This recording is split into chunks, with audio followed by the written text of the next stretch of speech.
You're right. It was lonely. I didn't really know what I was doing. I didn't know what to do next. Very quickly, I got stuck, and the £50,000 that I had, plus a little bit of extra money that I'd had from my career, just started to evaporate. What a lot of people need is somebody to sit down with them, look at exactly where they're at, Yep. understand where they're at, and really not see it better than it is, see it how it is, and then look at, all right, what is the next point for you? Where are you trying to go? I'll give you a shot. Like, I'll help you. Because I think when I've seen these programs before, everyone goes, oh, here's 5 grand and see you later. Do you know what I mean? Or I'll buy your van and buy. But I didn't really think that that was the play for me. I didn't really think that's what I wanted to do. I actually wanted to try and really help her. I've been her story is quite emotional really, because she lost her husband and things have been quite difficult. Welcome to Brave, Bold, Brilliant. I'm here today with Adam Stott. Nice to see you, Adam. Yeah, well, brilliant to see you too. I can't wait. Oh, I'm feeling fantastic. brave. I'm feeling brilliant and bold. So That's what we want. That's what we want. Now, listen, I mean, I was looking at what you've done in life, and it's a pretty impressive from where you started from, Adams, because you are multiple business owner, entrepreneur, public speaker. yeah, You've had over 100,000 people attend your events. yeah, You help businesses of all sectors, sizes scale up. So we're going to have a lot to talk about. And of course, fellow podcaster. yeah, absolutely. So there's a huge amount. But let's start at the beginning, because you grew up in just a normal, humble beginnings in Essex. You're an Essex boy and I'm a Mancunian girl. So, this is an interesting combination we've got Yeah, going on here. But yeah, where did life start for you? yeah. I think pretty normal, as you said. Just as a young guy growing up in Essex, depending on how far back we go, I started kind of getting interested in business and success. Probably a lot of people talk about being 10 years old. I mean, I did a paper round at whatever it was and stuff, and they talk about very early. But I actually think I got interested in business and success probably in my sort of teenage years, after I'd kind of left school. And I did very badly at school. I didn't succeed there. I was too hyperactive, I think, for my classrooms. I wasn't very good at all that kind of stuff. I worked a lot of menial jobs and I wasn't really finding my way in life. I was a bit lost actually in my early teenage years. I kind of had a bit of desire to be more and to do more, to accomplish more, but I had no idea how I was going to do it. And for that reason I kind of felt a little bit lost. When I was about 19, I found sales, and that was the first thing that I was ever any good at. When I started doing it, I felt like, it just fitted. So I don't know if you've ever been in that situation, or anyone that's listening has. I was just in that situation where I found my thing and I was able to do it and I did it well. And I think that built a lot of my belief and that built a lot of my confidence. And from there, I was able to use that skill set to start opening doors for me, really. And then I started to realize that I could achieve more because of that skill set. And that kind of was like the beginning phase of me learning sales.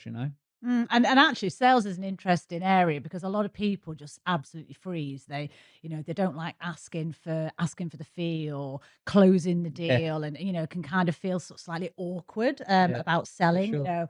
And I think as the more you progress with your career, you realize that selling is serving, and if you believe in what you are putting forward to someone, actually, you're providing them an opportunity. Yeah. But did you think of it in that way when you first started, or was it just like, I just got to like get out there and do as many Yeah, pitches as I I think can? the things that I'd been criticised for growing up, being too talkative, being too hyperactive, being the loudest person in the room in the classroom, or all of those kind of things. I found that when I found sales, that you would get rewarded for those things. So it was almost like the opposite, actually going out there, talking to people, building relationships. And I think as well, and it's interesting, quite an interesting thing when they talk about ADHD. I don't know if I've got ADHD or not. I probably have. I'm not been diagnosed. I'm not talking about any of that. But I think that the guy that I met, and he started talking about ADHD, saying that if somebody, when they're a child, is often very ignored and they have their eyes rolled constantly at them, or if they're not able to get on in school very well, they don't concentrate. He said that someone that goes through that experience tends to be able to pick up quite a lot of social cues and starts to be able to read people in a better way because they're so used to annoying people as a kid that they can read situations better. And I felt that I definitely had a good instinct for being able to read people's communication, and it fitted, and I just found my thing, and from there, that kind of allowed me to go and find something I was good at, and that defined the early stages of my career. I had multiple different sales jobs, and I started to succeed them. So prior to that, I'd not really done anything, been successful at anything, and then I started making money, and then what it really did is it opened my eyes to opportunity. And I think there's obviously be lots of different people listening at lots of different stages in their life. But I really do feel that my life started to turn around when I found something I was good at. So I always say to people, it's like, look internally, what are you good at? What do you enjoy? What do you notice about yourself? What lights you up? Sales lit me up. That was what I enjoyed doing. And then I went and did multiple roles. The first role I had was in a company called Powerhouse, selling TVs and washing machines and all that. And I started to get quite successful there, and I met a friend that was selling cars, and he was doing really well. He was earning double what I was earning, so I was like, "Well, I better go and sell cars." So I went off to Ford, and I worked there for a number of years, learnt a lot of disciplines, and from there I went to BMW because I saw that they were selling more expensive cars. So I just followed this sales route up until, with a few different iterations along the way, up until I was about 25, and I'd been successful enough to earn good money, be able to buy my own home and my own place. And for me, I just had a yearning to go and build a business. And that was like, it was everything to me. I was like, it's difficult to explain, but it's like a calling. And I don't know if yourself, you've had that, or for anyone listening, you've just got a calling, like this is what you're meant to go and do. And it's almost became like an obsession. I want to go and start my own business. I didn't really know how to do that. I had no skills. I didn't understand starting businesses. I didn't understand how I was going to do it. And because of that, I found it difficult. But I knew I had to do something. And around age 25, I kind of started my first business around that age, and that became a bit of a, the first kind of like journey of going from, having nothing, not doing very well in school, not growing up with any wealth, to actually becoming moderately successful in my career, to then be able to go and, start building a business, right? That was my first phase. Yeah, and I think as you're talking, what I think is interesting is very often people jump to the how too quickly, Mm, and they don't stay in that dream state of, oh, what if, what if I started a business? What if I was successful? I think people often close down ideas too early because they start thinking, they start worrying about the how they're going to do it yeah, too early. And therefore that can sometimes, like, put people off actually definitely. starting. Whereas for you, it sounds like you just had this calling. You had sort of a, I don't know, a feeling in your gut that this was the right thing to do. Didn't worry about the how too much at that point, but just Uh, got I going, think I right? had a lot of ideas, right? And I had Yeah. all these different ideas, and I didn't know what was going to work. And I really didn't know what was gonna work. I remember I had a big list of, different ideas about how I was gonna make money and how I was gonna do something. I didn't really know what to do, but I had all these ideas. I had all these things I wanted to do, and for me, that was quite a frustrating period. And I think they're probably, obviously, as you said, we've had over 100,000 business owners attend our events. I've trained many, many, many people to start business, like many, many thousands of businesses now. And I notice the frustrations in people because I think they've had that same calling to do more. And it doesn't it's not isn't like a it's not someone whispering to you, "You should go and do this." Do you understand what I mean? By calling, it's just a feeling Yeah. that actually I think I wanna do this. I want to sort of take control of my own future. And I meet people like that every week. And then when I meet those people, you can see the frustration in them because there's usually things that are holding them back, and that could be that fear is holding them back. Mhm. Maybe they're afraid. Maybe, and like you said, the what ifs. Maybe it's the, well, what if I do it and it doesn't work? And what if this happens? And people get very in their head. And I think you've got to have a stronger reason to do it, because you're going to have 1,000 reasons not to do it. But you just got to have that strong reason. And I think my conditions at the time, I was 25, I bought my own house. I actually sold my house to fund my first business.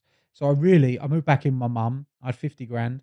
I put that in the bank, a bit of extra money from what I'd earned in my career.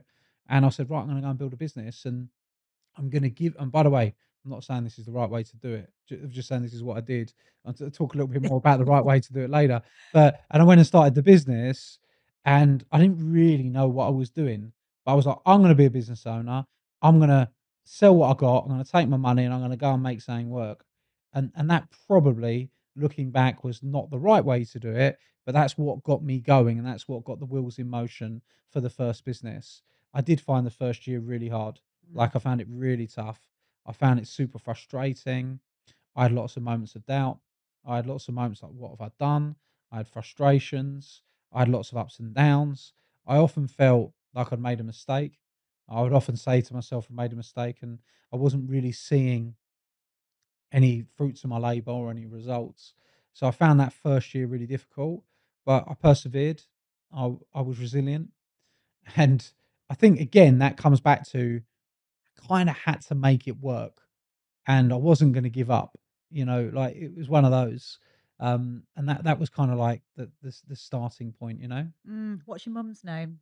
Diane. Diane. What did Diane say when you moved back in with her? You had your 50 grand, you popped it in the bank and you said, "Mum, I'm gonna start a business." What did Diane say? Well, mum's great, actually. My mum's great, and she, funnily enough, growing up, when my mum and dad split up when they were about 10, and when they split up, we had, 2 transport cafes. My dad had an underpinning business, and my dad had been pretty successful, but he lost everything in a really hard recession.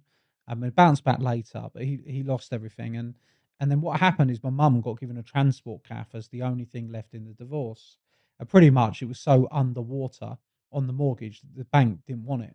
Right. So it was like the thing, and my mum basically took that cafe, and she used it as we moved in, 3 boys moved into this cafe, and my mum basically worked from, got up every day at 4 a.m.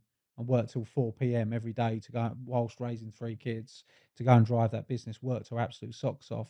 She ended up selling it for a significant amount of money about 15 years later. So my mum worked hard, understood business, and to be fair, my mum's always been there, for us. She's always been there for us. Well, certainly for me, and I think my brothers will say the same.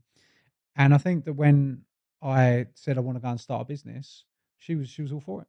Mm. She's like, "That's great, that's great."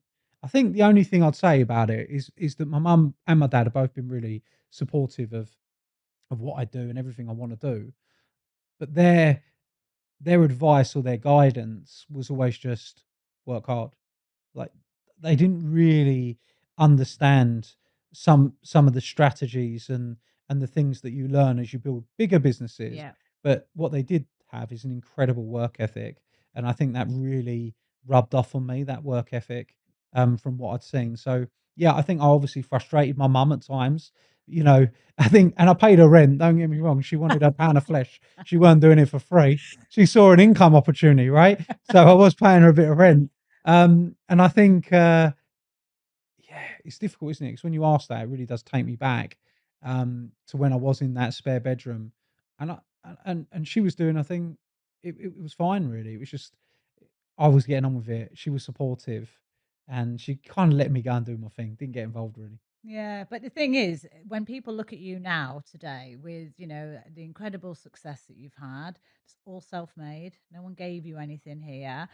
They don't always know what the journey has been, right? And they don't see the failures, the sleepless Yeah. nights, the loneliness, the fact that you grew up in quite an entrepreneurial family Mm, situation where you saw your dad make it all, lose it all, mm, bounce back again. You yeah. saw your mum Yeah. absolutely working her socks off because she had to survive Yeah. and she was bringing the three of you up. People don't see that, do they? And I think No. there's a sense of you get rewarded in public for what you do in Yeah. private. 100%. Uh, Yeah. but that grit and determination that you've obviously Mm, got within yeah. you clearly comes from Yeah, all I of that side I of definitely things. think I'll give a lot of credit um, to my mum and dad for what I've seen and seen them do, and they've been great. They're great parents. I'm very very blessed and very lucky to have amazing parents, and yeah, and I learned a lot from them. But for me, even though I learned a lot from them, when I first started that business,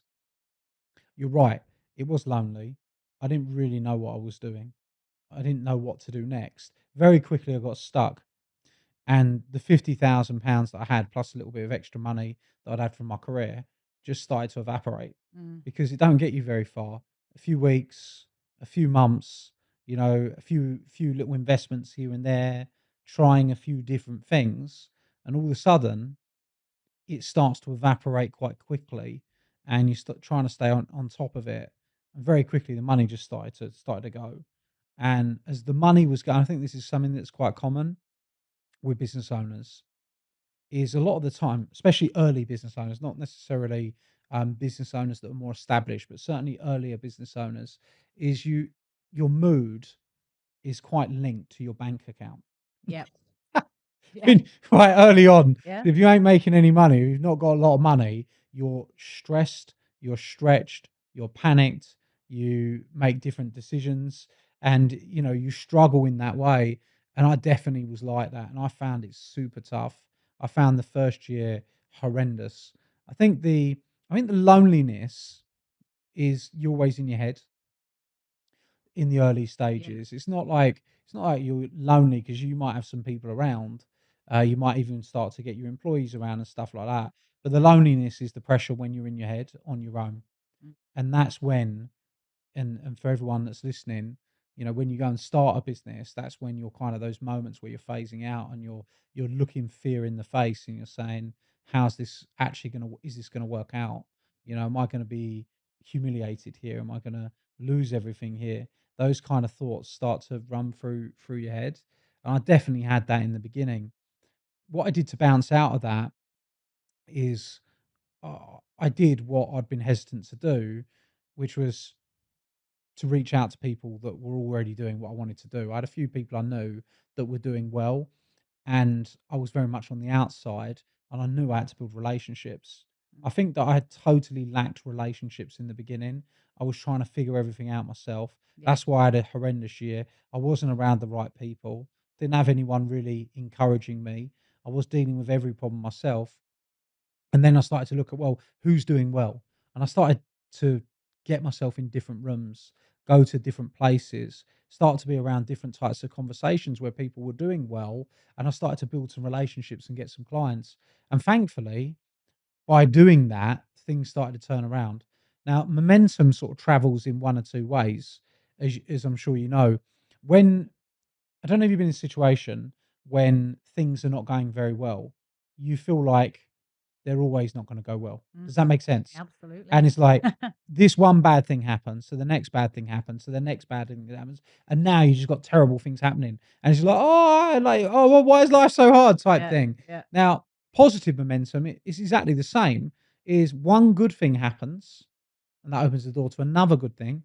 That opens the door to another good thing, and then you get this thing, and all of a sudden now you're on a positive trajectory. You're like, "This is amazing." Yeah. And I think this happens with business owners all the time. You say, "How are you?" We're like, "Oh my god, it's terrible." You see them a week later, and they're like, "Oh my god, it's amazing." You're like, "Are you mad?" And for me, I just needed to turn the momentum. And for people that are listening right now, if they're in a tough spot or they're going through a difficult time, you're probably a few conversations away from changing your trajectory. You're Mm. probably a few conversations away from changing your momentum. If you've been having a tough time, doesn't mean it's going to stay that way. You've just got to get yourself into some different environments, do some different things. And that's what I did. I joined a club. Like one of the early turning points in that first business was I joined a club called the Business Lounge. And this business lounge basically was full of business owners.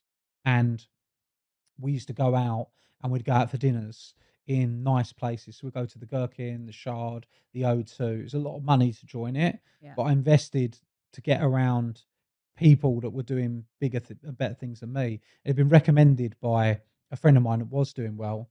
So I was like, okay, I'm going to go and give this a go. And I went and started to get in that environment, and it was just something about getting your suit, like getting dressed up, Yeah. going out to these nice places, having nice conversations. And probably the first 3 or 4 months didn't get much out of it. Like month 5, month 6, I started to get a couple of key contacts, started to do some good deals, started to get some money back coming in, Mm. and I was turning the tide. And it helped me to establish actually what my business model was. Because when I started the business, which was in 2008, it was a finance company, and obviously it's probably not a good idea to start a finance company in 2008.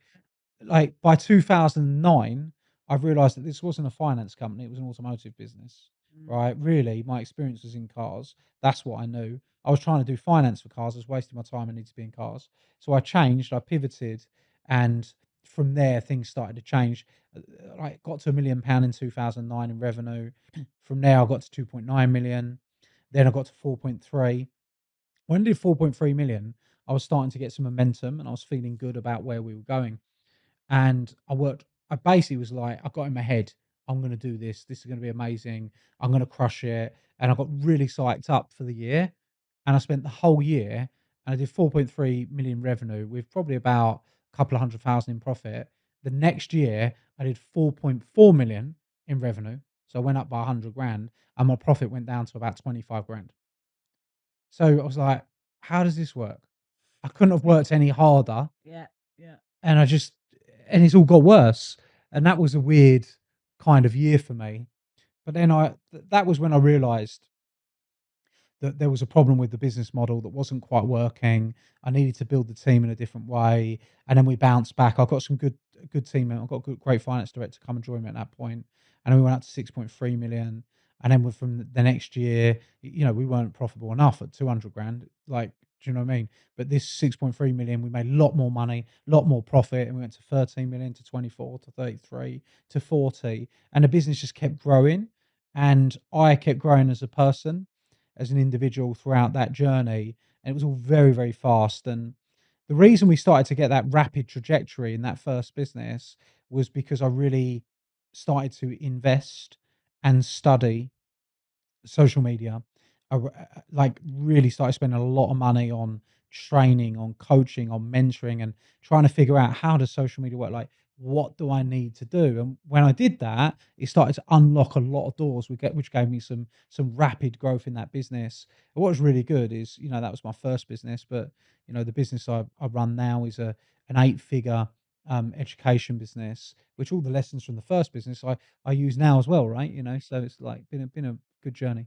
Well, I think that's the key, right? Because there's so many people out there that are mentors, Yeah, coaches, business advisors, yeah, and there are some incredible, mm, incredible people. And we're in a similar game, but yeah, from a different yeah, angle. 100%, yeah. But what I would say is, you've got a lived experience. I definitely have. You know, Through the ups and downs as well, yeah, right? Yeah, yeah, exactly. And, so you can help other people not make the mistakes yeah, you 100%. made, so you actually fast track people in a way that allows them to Yeah, go further faster. Doesn't mean to say their mm, business won't fail. It may well do yeah, for a whole bunch of reasons. And as we know, starting a business mhm, is bloody hard. 50% have gone within the first 3 years and yeah, are not survived. But it's a lot easier to have someone in your corner yeah, that's been there and 100%. done it. And I know you said at the beginning when you started that first Mhm, business, it can't fail. It can't fail. mm, What was the driver then, i.e. your yeah. purpose when you first started, and what's your purpose and driver now? Because you're at a very different stage of life Yeah, now. definitely. That with the first business, I mean, it's 2008, I was 25 years old. The irony is I did have that. That first business made me a multi-millionaire. I bought a property for £2.1 million and paid for that when I was before I was 30. It created a lot of wealth, got a great pension out of it, like, very successful. But actually, I did close it and I didn't sell it. So in some ways, it did fail. Do you Mhm. understand what I mean? So you've got to like, but I still got a lot out of it. I Yep. think the main thing I got out of that first business was, well, experience. Yep. To be a 25-year-old kid and to come out at 33, a bit still, created some wealth, but also learned some hard lessons. That was a huge amount of experience, and there's been quite a few people that I'm able to help someone navigate tough situations. I'm able to help someone navigate, situations of rapid growth, all of these different things, Mhm. building teams, absolutely everything. So it is lived experience, and I've had like 5 or 6 businesses now in different sectors that I've been able to take the principles that work and just install them. And when you say like the difference between that person then and the person now, I think a lot of the first business, I think was a lot of it was driven by ego actually. Mm. I think that I think I had a point to prove, and I think that your ego often is not your amigo. And you know, when you look back, I could have sold that business 3 times over, right? Multiple times and made a lot of money, but I didn't because I my ego was like, hundreds of millions, you know, Yeah. you know, like so. I think that that was the first one. I think where I'm at now is very different because I love what I do, and because I love what I do, and I sincerely and genuinely just love business. I love solving challenges and problems and building businesses. And because I've got so much experience now, because combined the businesses I've had have done 186 million pounds in revenue. I mean, it's for for a UK based business, it's quite a lot over the period of time since 2008 to 2026.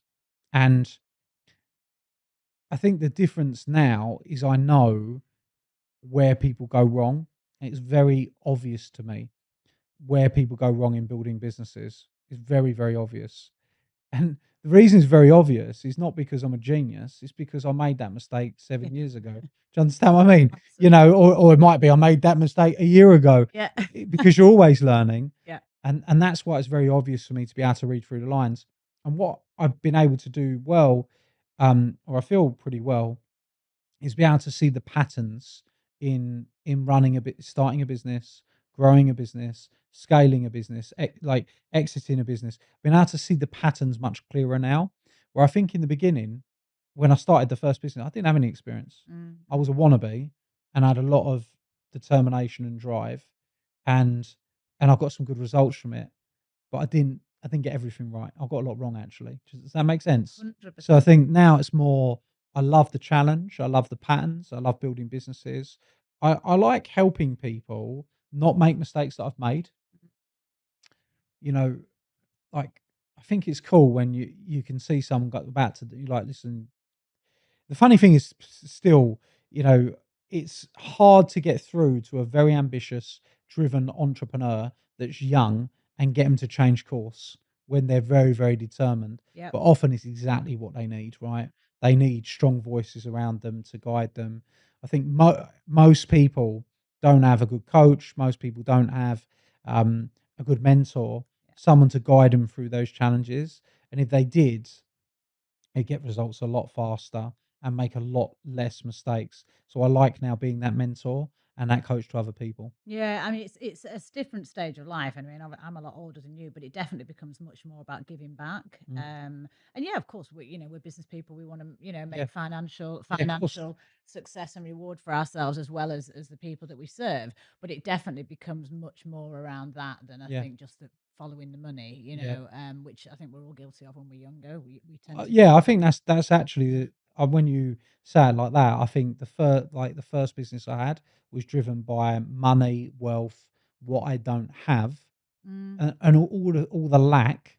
yeah. Where now it's not, it's now driven by the impact and the enjoyment Mm. and the passion for what I do, which actually is quite a different place. Yeah, and also, when you're younger, and I think probably I was in Yeah, a similar position for you. I think I always felt I had something to prove, yeah, not only to myself, but I was more concerned about other people. What will other people say? yeah, What will other people yeah. do? Whereas now, it's not that I don't care, but I certainly care a lot less.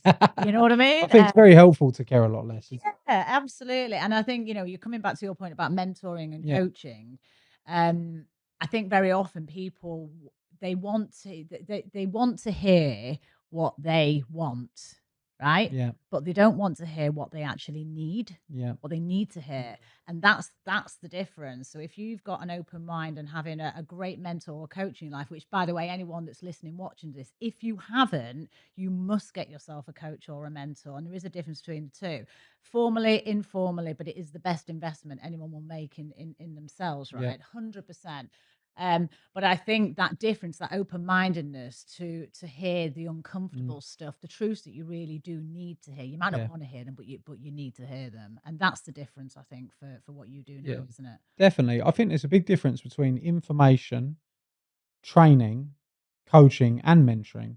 And when you look at them, it's what do you really need? Because I think there's a lot of people. Look, we all love podcast listeners. I run a podcast. You run a podcast. You want people listening to it, Yeah. but what you want to be making sure that if you're listening to podcasts is that you are taking something from it and actioning it, executing it, implementing it in your business. You're trying to find something that you can use, because if not, it's just information. I mean, don't get me wrong, it's better than watching Netflix, Mhm. right? It's better than watching something on YouTube or whatever else. I mean, you maybe they're watching the podcast on YouTube, but you get what I'm saying, Yeah, right? yeah. So information is one thing. Training is when you're going to sit and you're going to receive some information, which should be more detailed and more step by step.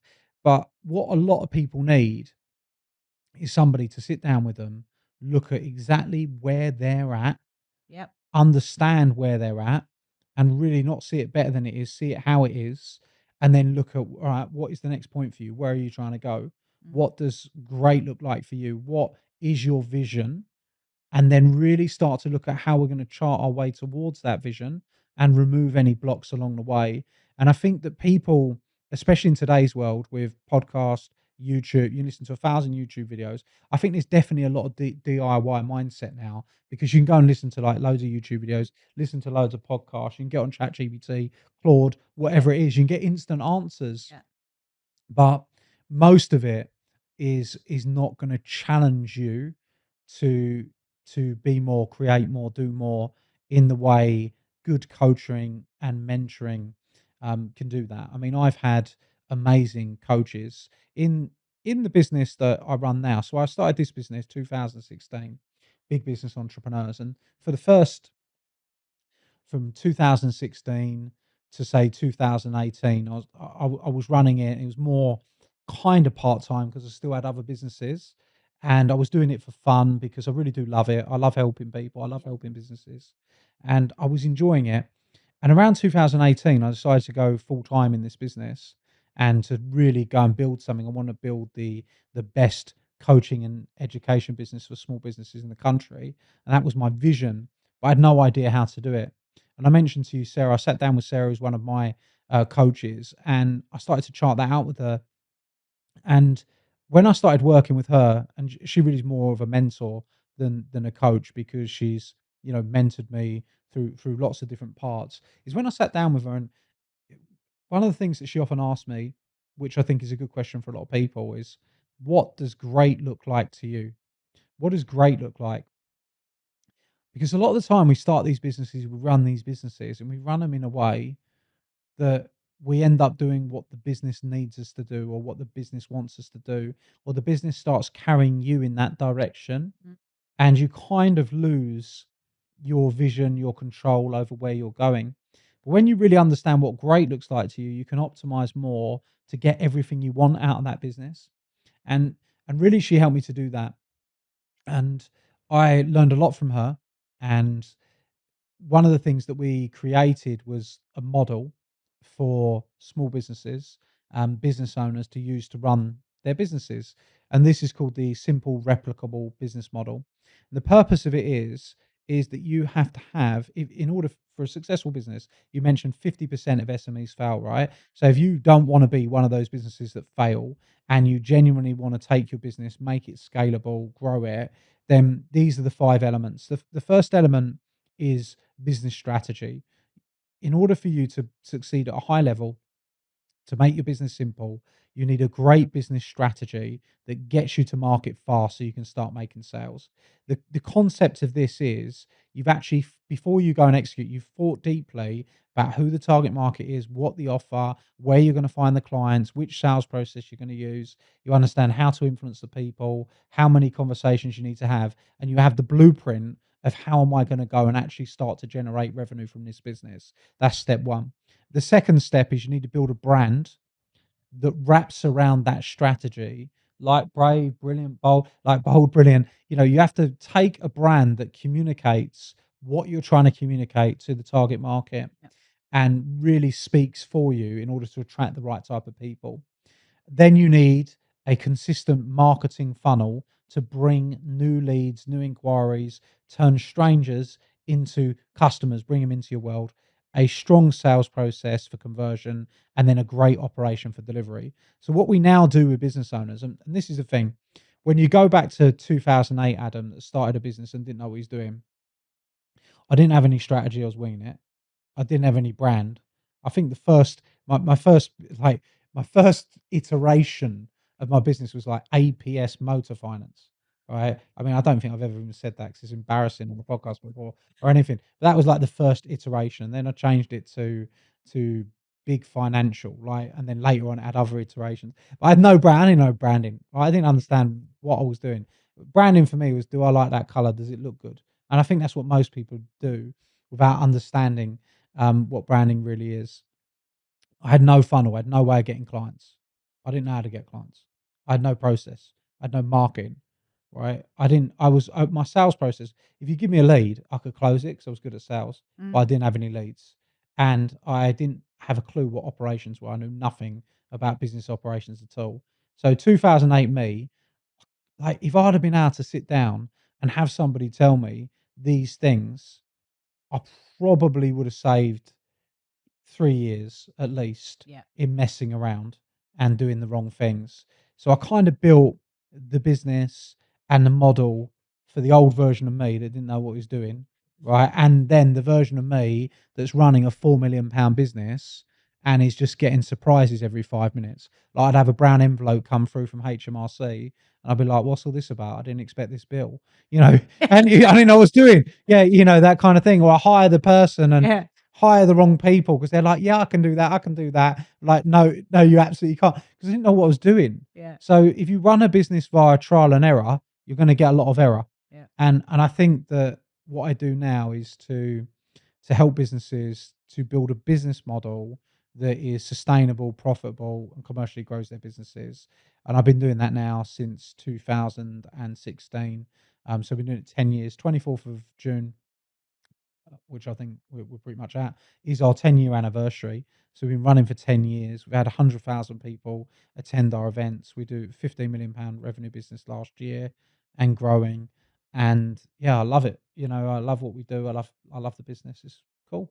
Well, you know what? You've got great energy Mm. because you're sitting here, you're having a chat, and you can just feel it. You can Oh, tell you love what you do. yeah, it's nice. Absolutely. Thanks. And you're a no bullshit kind of person as well. I think you what you see is what you Mm. get with you, 100%. right? Yeah. Which I think is great Mm. because people know that yes, you're going to sell to them, but it's for their good. Yeah. Do you know what I mean? And that I think is really key. So what I want to talk about is social media, Yeah. Adam, right? Because you've built a Yep. significant Yep. following on social Mm. media, and like anything, social media can do a lot of good. Yep. It can do a lot of harm as well, right? So there's always two sides to every coin, isn't there? But what I'm interested in is how do you have a big, credible, authentic social media presence that isn't just smoke and mirrors? Mm. Because there's a lot of noise on social media. People put out the best version of themselves, right? They don't Yep. always keep it Yep. real. And yet your brand and everything that we've been talking about Mm. now is very much around say it as it is, Yeah. really, be able to be authentic and in a sort of a non a non sort of twee way. So social media, talk about Yeah. that and how to do it right and keep true to your values without it all being smoke and Yeah. mirrors and the nonsense. Okay, cool. So where I see it differently, and this will be very different to what you might hear from other people, but this is how I see it and what's helped me, right? Mm. Is I really don't care too much about social media. I really don't have strong feelings or emotions towards it. I look at it in a lot colder, more clinical way. Mm. And the way I look at it is I have objectives that I want for my business. And those objectives that I want for my business need distribution. And the way I see it is that it's a distribution vehicle for me to be able to distribute my messaging Yep. through social media. So I see it quite clinically. I don't really personally like social media that much. I think, like everybody, you can all get quite hooked into scrolling on Yep. reels and all this kind of stuff and getting a bit to looking too much at what other people are doing and stuff like that. And they just brought this social media ban for under 16s. I think that's a good thing, right? I don't know what your thoughts are, but that's kind of like the way I see it. Now, why does that help somebody that's listening? Okay, the reason it helps somebody that's listening is that everybody in their head, and by the way, we've trained many, many tens of thousands of people on social media. Yep. So, um, But the way that we explain it and the way that we communicate is it's a vehicle for you to get your messaging out. Mm. Now, there's 3 ways that you can market any business. So within our simple replicable business model, the businesses that we train, one of the sections is called top of funnel, right? So you've got the foundations, which is business strategy. You've got the halo effect, which is brand. And then you've got the top of funnel, which is what this segment that we're talking about, right? Yep. Which is essentially marketing your business. Now, there's 3 ways that you can market your business. One, you can use paid media. Now, that could be paid media in multiple different facets. Let's talk about ads for social media as one of them, yeah? You can then use borrowed, which is essentially what we're doing here. Yep. I'm talking to your audience, I'm Yep. getting to know people. You come talk to my audience. It's a very viable, good thing to do. It's great for relationships. It's awesome, right? For marketing. But you can also don't have to do that podcast. You can do that with YouTube. You do Mm. that with speaking on stages. You could do that with joint ventures, collaborations. You mentioned Virgin and Marks and Yes. Spencers to me Yeah. earlier. Yep. They're doing a collaboration, 2 businesses there, right? And then the other way that you can do it is through earned. Now, earned is organic social media, repeat business, referrals, networking, all of these standard ways. And what I would say to anyone that's listening is there really isn't anything that falls outside those 3 categories. Borrowed, joint ventures, partnerships, strategic relationships, all of those. Paid media, which is ads, it could be paid billboards, any type of media. Now, media and social media, you have to understand it coldly and clinically. So let's talk about it clinically and coldly. It is when you are using social media, it's not what you see. So you see the front end, which is the front end of Instagram, the front end of Facebook, which you're posting and you've got lots of visuals, you've got the videos and everything that everyone sees. Then you have the back end of social media, which is your ads manager accounts, right? And that is where it's much colder, it's much more clinical because what they do, what Facebook, what Meta do, what YouTube do, what everyone does is they sell you impressions. That's all they sell. So they sell you impressions. Now you can buy a bag of impressions, which we also call eyeballs, 1,000 impressions. We can get 1,000 people to watch this video right now, and it will cost us about 20 quid to Mm. get 1,000 people that want it. Or it makes it quite practical to give it in this example, or you can do it organically, and then that would fall into your earned category. And you might not get as many impressions organically because it depends on the quality of the content, the amount you've done, Yep. etc., etc. Yeah. So if I want, and I'm a small business owner and I need leads and I need people to know who I am, to know what my business is and know what I do, I've got to choose. Do I want to go and post loads and create loads of content and earn people's attention? Or shall I pay 20 quid and get in front of 1,000 people? Shall I pay 200 quid, get in front of 10,000 people? You know, Yep. shall I pay 2 grand, get in front of 100,000 people? Shall I Mm. pay 20 grand, get in front of 1,000,000 people? So when you start to look at it like that, it all becomes a lot more simple. So as a small business owner, I don't even believe that your ambition is to necessarily get, depends what you want. If you're interested in the fame part of it, or the ego part of it and stuff like that, and you want fans, then the earned method is quite good for you to go and build that up. I personally don't have any. Personally, I'm not bothered.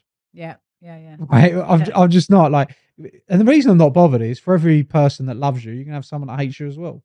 Yeah. So it's like I don't need that in my life. I'm like, if you, I hope I help you, and if you're listening and you're getting value from this, that's amazing. And you're and great. If you want to support me, I really appreciate that. If you want to tear me down, I ain't got any time for it. Yeah. Do you understand what I mean? Yeah. 100%, 100. So Yeah, no, and that's hugely helpful because you're right. When you've got your business hat on, it's very different than when you've got your kind of personal friendship, yeah, image, etc. All of that kind of, and coming back to ego as well, yeah, as you were talking about earlier. yeah. I think ego often gets in the way with, or If it you're running drives a the business, social it's the media. last thing you You need to know, be bothered about. I think absolutely. that the thing that you need to be bothered about is look, when I coach businesses, it's very straightforward. You can take any business, bar none, and make it grow by doing 2 simple things. Get them to speak to more people, get them to make more offers. So this is how simple it is. Say you want to grow your business and you spoke to 10 people last week and you made 2 offers and one person said yes. Well, if I get you to speak to 20, make 4 offers, 2 people can say yes. Yeah, yeah, 10% You can say know, no. it's like, Yeah, it's a numbers game, right? right, so if it's that simple, then getting our ego in a twist about who's watching, liking, commenting, stuff like that is not great. So the argument could be, all right, well, Adam, well, what are you doing here then? Well, what I'm doing here is when you look at the 3 ways, is borrowed. So I know that you're very credible. You've got great people you work with. You've got great clients, and they might not listen to me or have heard of me before. Yep. Therefore, I come and speak to you, and then I get the impressions there from you. Mm, Make sense, absolutely. right? And then if I want to get my ads out, I'll go and get the impressions there, and we'll do the content. I'll go and do the impressions there. Now, for me, you need to look as a small business owner needs to look at their business and say, how many people do we need to be speaking to? How many leads do we need? How many sales do we need? Remember I said in the strategy, Mm, that's number 6, the how many. And then we need to go out and we need to get those eyeballs. We need to get those leads. We need to get those sales. We need to drive the business. So I see it as a distribution mechanism. yeah. Now, it doesn't quite answer your question. So I'm gonna circle back to answering your question in just a sec. But if there's somebody listening to this right now and they're stuck and their business isn't growing, the controversial thing that I'm going to say to them is that's actually your choice. It won't feel like it's your choice, but it's actually your choice because at your fingertips, you can run ads to drive your messaging, Yeah. right? It's there. It's there for you right now. So a little bit of money gets your message out, which is what you need to do for your business. So I think that's quite important to understand that part. And then to circle all the way back to what you said, um, when you're building a brand on social media, which I look at slightly different. Okay. So remember I said in your business model, you got segments. You got your foundations, which is your strategy. You've got your halo effect, which is your brand. You got your top of funnel, which is your lead flow and your inquiries. You asked about the social media, but I think that it relates more to the branding element, which is the brand. And the way I see branding is you said, how do you make it authentic? How do you make it smoke and mirror? Not smoke and mirrors, and it kind of that was the question that you Yeah. asked. The way I would show it is this: is every single person, no matter who you are, no matter what you go through in your life, you're going to have massive ups, you can have massive downs. You're going to have things that are horrible that happen, and then you're going to have things that are positive that are going to happen. Okay. Now, branding and building a brand, I believe in building a culture of success. Because if you have a culture of success, you attract successful people towards you. Now, it doesn't mean that you're successful all the time because we all have ups and downs. But I'm going to choose to show on my social media, I'm going to choose to show the things that I'm doing, which are positive, doesn't have to be look at me, but if I'm doing something positive, if my clients are winning, if I'm winning, if we're doing good things, if we're having fun, then they're my things that I want to show the world about who I am and what the business is. Yeah. If something bad happens, I don't want to show the world that because I'm busy dealing with that challenge. Mm, So not everything needs to go on social media, first of all. The way I would look at social media from a branding aspect is the client that you want to serve, the client that you want to do business with, show them the version of you that they would want to do business with. And that's a bit different, right? Because you do get people that are controversial and they want controversy, but they win a lot of the time. They win as much business as they lose, and they gain as much fans as they don't. I mm, just prefer to keep my image clean. And if I need leads or I need because let's say now go back to these 3 methods.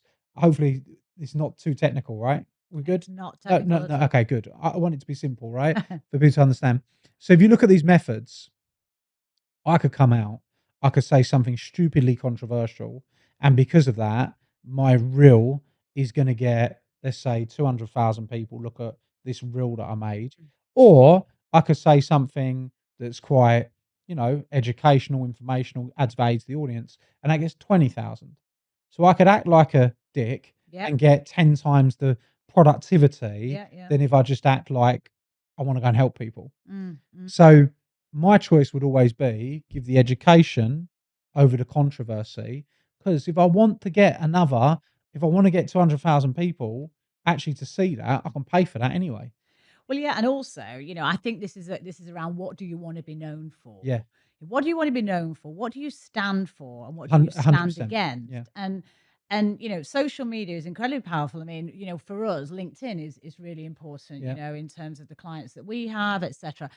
Anyone's going to go on LinkedIn, they're going to check out who I am, what my credentials yeah, are. Am I a Billy bullshitter? Have I done what I said yeah, I've done? So actually, for a power crazed high yeah, of X could do so much damage. And the other thing I think that's really important as well with this is it's there forever. 100%. So you might be a small business owner Yeah, right now, you might be starting, you might be scaling, mhm, and maybe we touch on this because I think that's quite an interesting phase of a business as well. But in the future, you might have a significant business. You might have, done a deal with mhm, private equity. You might be taking your business global.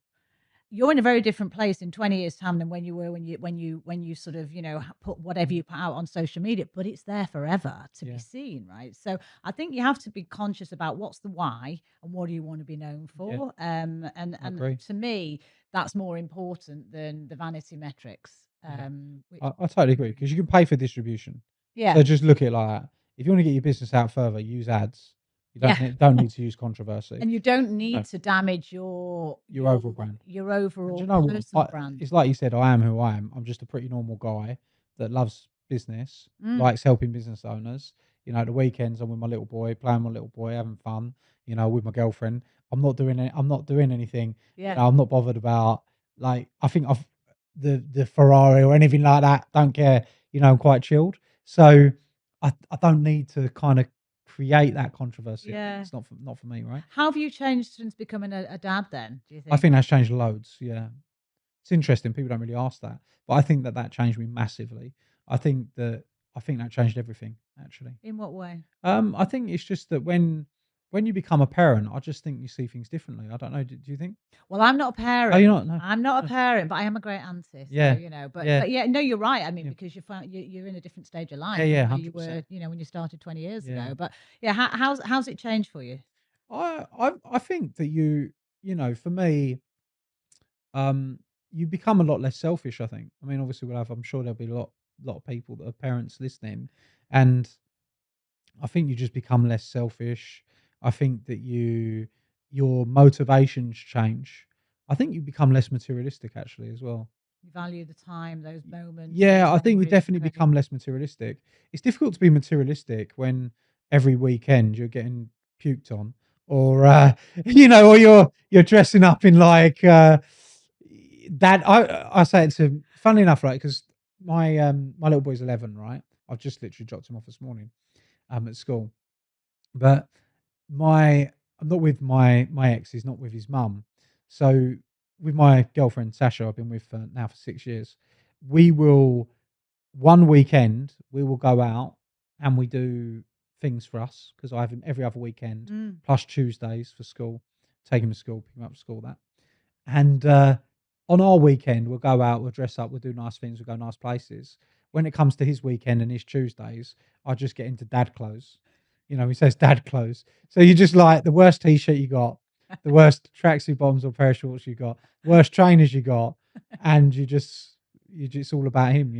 Yeah, yeah. Well, So I think kids are a great leveler, aren't they? yeah, Because a they're just no leveler. That's nonsense, probably that's They I think that's probably the way that you'd yeah. it's a good question, but yeah, I don't know if that kind of explains the answer, but I think some of the people that maybe are parents might understand where I'm coming from. Yeah, well, Yeah, I guess it's not just about you anymore. There's a mhm. bigger purpose. Is that there's another human. Yeah, There's another definitely. human that you're shaping and growing, and legacy. Yeah, Legacy will become more yeah, important as he continues to yeah, grow, and for sure. who knows where the family will end up. Yeah, You never know, do exactly. you? You don't. Yeah. So, rich house, poor house. Yeah. What was that like as an Yeah, that was experience? that was really nice. I actually went on that with my dad. I did the first episode in 2021 where we swapped houses with a lovely lady called Kiptu, that she's got 3 children and her husband had passed away. They were living in a very small, 2-bedroom property, just over a studio type flat. We had 2 bedrooms in London. She's lovely. and she really struggled. She's actually a really nice woman, very entrepreneurial, got a lot of drive, a lot of desire to do more, but really had very little opportunity. And she was doing what a lot of entrepreneurs do. Actually, she was running a cookery business. She was running a tennis academy business.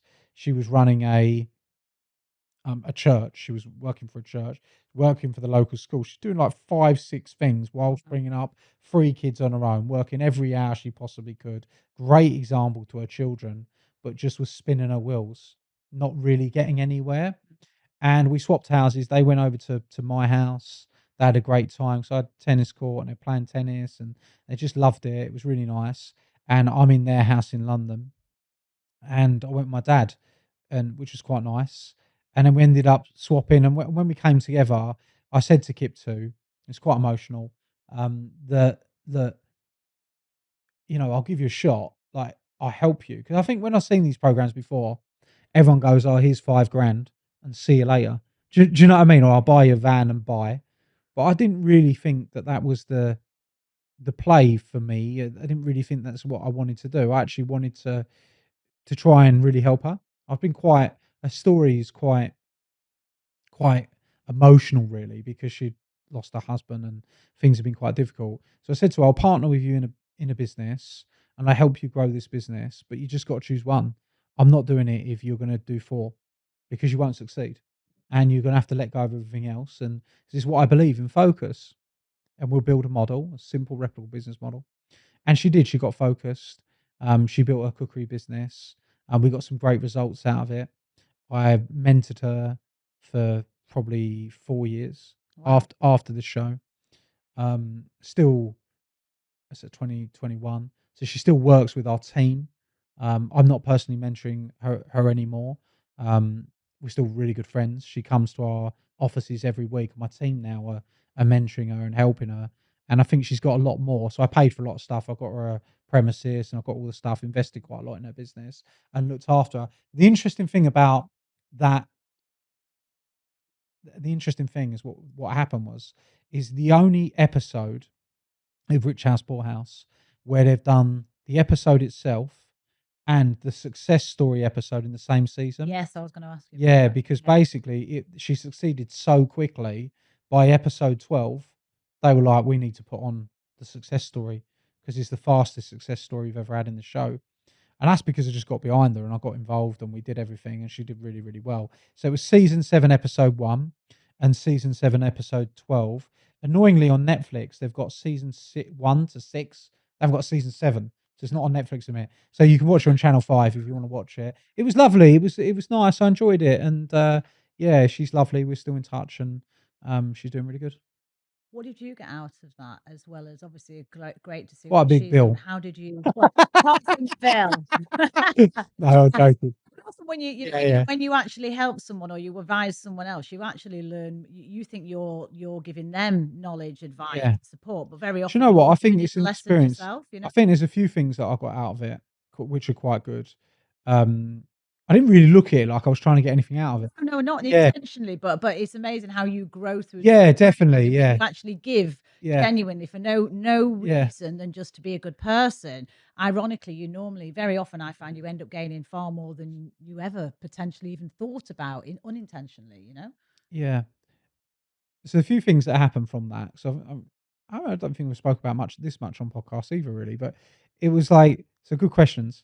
First thing that I got out of it, which was really nice, is I got to spend a lot of time with my dad. So I went and I spent a week with my dad there. We did that together. It's definitely an experience that I won't forget. The filming and everything that we did. So I thought that was really nice, and it was good for us to go and do that. To sort of have that. Do you understand? My dad's a bit older. Absolutely. I thought that was quite nice. Um, I think that what was interesting is when we started it, my dad was like, "Oh my god, Adam, you spend so much money. You're going to struggle. You're screwed." Like my dad was laughing and the irony is I didn't at all. And he was like, "I ain't doing this. I need some food. I'm doing" like, he actually like, it was the other way.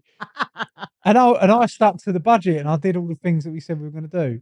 But so I thought it was fun. It was fun memories. It was quite an interesting point in my life, actually, because I'd just split up with my other half, so my little boy wasn't on the show at that point 'cause, we just split up, she didn't want to be on it. So it's quite an interesting point for me, and it was just nice and just enjoyed it. I got a really good relationship with Kip too. I think that she's a great example to her children.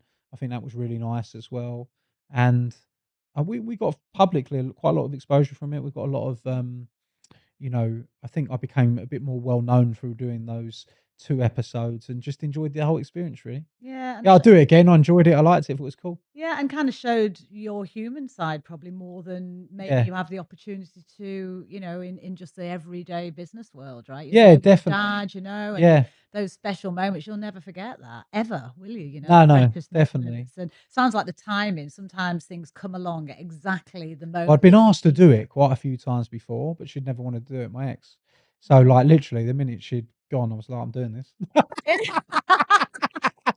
Yeah, why time not? New doors and all that, yeah. yeah, yeah, yeah, that's Yeah. So I fantastic. did like it. I thought it was good. It was fun. Well, I'm so excited for you, Adam, because Yeah. you've obviously had an incredible, journey so far, the highs, the lows, and I think you've shared so much advice that's really, really proper advice to help Mm. people that are listening or watching this.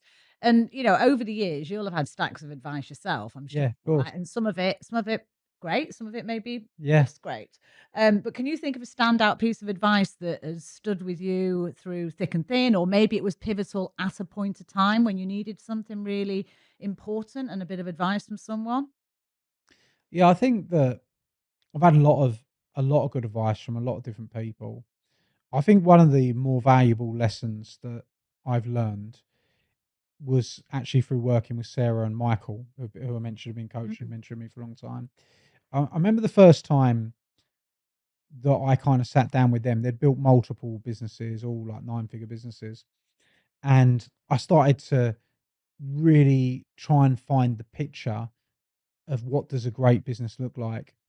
And that's when I came up with that model. And I think the advice that's helped me the most is what Sarah and Michael said to me, is that when you're building a business, it's got to be simple.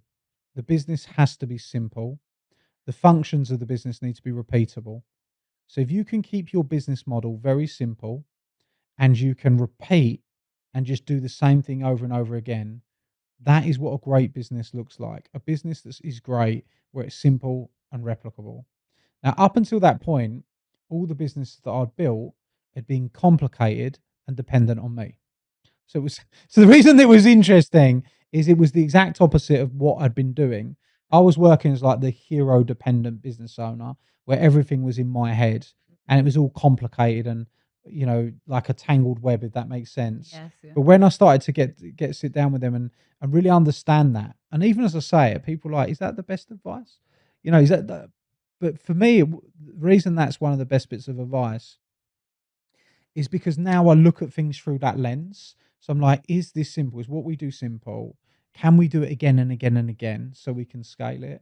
And can we get that model to work like profitably? Does that model work? And can we drive more in the top to just keep the thing happening? I'll give a practical example so this makes sense. If you walked into what's your favorite restaurant? What restaurant do you like? Oh, Nobu. Nobu. Oh, that's nice. I like Nobu as well. What one do you go to? The one, what's it near Green Park, that one. Yeah, Green Yeah. Park. Lovely. Yeah, so I was in Vegas actually. I went to Nobu. Uh-huh. Absolutely beautiful. Best meals I've ever had. Anyway, so imagine you walked into Nobu tomorrow and you walked into Nobu and all the lights were on. It was bright in there. Okay. And the person that walked up to you was the business owner. And they were like, hi, I own Nobu. How you doing? Come, I'm going to take you over to the seat. And you went over to the seat and they were like, we're doing salads today. What would you say? Like, this isn't Nobu. Yeah, because there's bright lights, they're doing salad, and you just suppose to the owner, Have I walked into the wrong place? "Have I walked into the wrong place?" And that's the key thing, right? Because what what Nobu and like any great business are doing is they understand their strategy. So let's talk about Nobu's strategy, right? Nobu's strategy is high end, experience driven, exquisite food, you know, quite dark, aren't they? Yep, Dark yep, environments, yep. like that prestige type feel, which means high prices, high price points. That's their strategy. premium client is their strategy. You know, biggest cities in the world, Vegas, London, prime locations. So they know what their strategy is. They know what their brand is, right? They understand these different things. What can they do? Is their business simple? Yes. They know that they're Asian type food. Is it repeatable? Yes. Is it scalable? Yes. Can they do it again and again and again? Well, they do it again and again and again. Every night, the same table you sit at, they get another 4 people sit at that table, and they just turn the table again and again and again. And the same person walking in after you left has the same experience and feels warm and fuzzy, and then they bring another one in. And every single bill on the table bill is like 5, 6 to 1,000, 500 to £1,000 a table, and it's cha-ching, cha-ching, cha-ching, cha-ching, cha-ching. They're churning out the same meals again and again and again. That's a simple, replicable business. And why is it replicable? Well, multiple cities around the world making money as they go, And brand. and brand. Yeah. So that for me is the elements Mm. of a business. And now as an SME, as a small business owner, and the people that are listening, where are you on that scale? How simple are you? How replicable are you? And that's why I've chosen to train people on that, which I learned from Sarah and Michael, and help people to understand that, because in my first business, it wasn't Yeah. simple, it wasn't replicable, it was founder dependent, it was bottlenecked by me. And now when I build businesses, I don't build them in that way. And because of that, I'm much more successful. My clients are really successful. We create amazing results, and that's what it's all about for me. So that was a pivotal piece of advice that now you, as you say, you use that lens, Yeah, I to use make that. I use that as a lens yeah. because often I find myself trying to overcomplicate it. Yeah, and we do. You Yeah. I spent and hey, listen, I spent like my life in corporate, and corporate businesses overcomplicate things all Mm. the time, and actually just keep it bloody simple, Yeah. because that's when you're going to cut through and you're going to Yeah. really get to the nub of what's going on. I also like a bag of fish and chips to mind. You do. Yeah. Or a pie, chips, peas, and gravy. Yeah. That's the go-to as a northerner. Yeah. Um, so this year, if you could describe this year in one word, and you know this is coming because I gave you a hint earlier before we press record. Did I say what I said earlier? Well, you can say what you said earlier, but we'll have to hyphenate it if you do. So, if you could describe this year in one word, what would it be and why? Such a difficult question. It's such a difficult question because my instinct to answer is against the fibre of my being. Do you know what I mean? It's like, Just say yeah, what yeah. comes to mind. Don't Uh, overthink it. I would say, which I would say it's probably been challenging year. Has been a challenging year. It's challenged me in a lot of different ways. It's challenged my focus at times, and I think that's something that I'm always like. One of my superpowers is having really great focus, but I think it has challenged my focus at times, for sure. And I think that we had a couple of key people that actually left the business. People that have been with me 8, 10 years. Mm. Very recently, actually, I've just had 2 people that have both been with me for 8 years, and I think that that's quite challenging when people move on in different ways, because it's not that didn't necessarily, you know, I'm gonna say I did or didn't want them to leave or whatever. I didn't let them go. They actually left. And I think that when that happens, there can be challenges with that. So I think I had a lot of challenges, but the other word that came to mind, so I'll give you 2 words, was transitioning. I see because of some of the change and the challenges that we're transitioning to a better, more structured, you know, disciplined business, which I think is a good thing. And that happens sometimes when people that have been there for a long time, as I'm sure you know with what you do, Yeah, you can have people in a business that have been there forever, and because of that, there's resistance to change. yeah, Does that make sense? yeah, And then when those people move on, then what that often does is that allows the change to flow better. yeah. And I think that that's kind of what this year's been like for me. Interesting. So it kind of forces the change in a Of way course, because yeah, of that, yeah, because of that catalyst yeah, that's sort of yeah. made it move in that direction. So yeah, an interesting year for sure for you.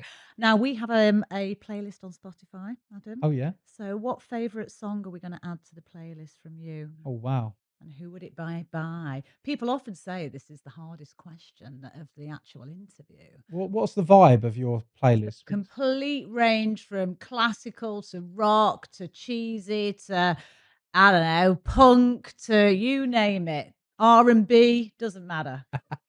All right, not necessarily my favourite song, but I'll give you one that I was listening to in the gym this morning. Great, go So for it's "Silence" by Claws. it. Ooh, It's good. Silence by Claws. Yeah, I think it's by Claws or Michael Roman or Claws. It's like a Tiesto kind of like dance mix. Very good, sort of vibe, and that might get you super focused in the mood for it. Excellent. Well, we've not had it, so there you go. Yeah, Unique, you see? good. There you go. Unique Perfect. differentiator. I love Good it. stuff. So final question, Adam. What does brave, bold, brilliant mean to you? Well, now you've branded it in my mind as you, isn't it, right? Brave, bold, brilliant. I think when you say those words, which is it's just about being confident in yourself, going out and doing what you wanna do, and being who you are without letting other people, put you off, get in your way, just having and I think that you're doing a great job of that. I think there's, yeah, good stuff. Well, thank you, Adam. What a way to finish. Yeah, brilliant.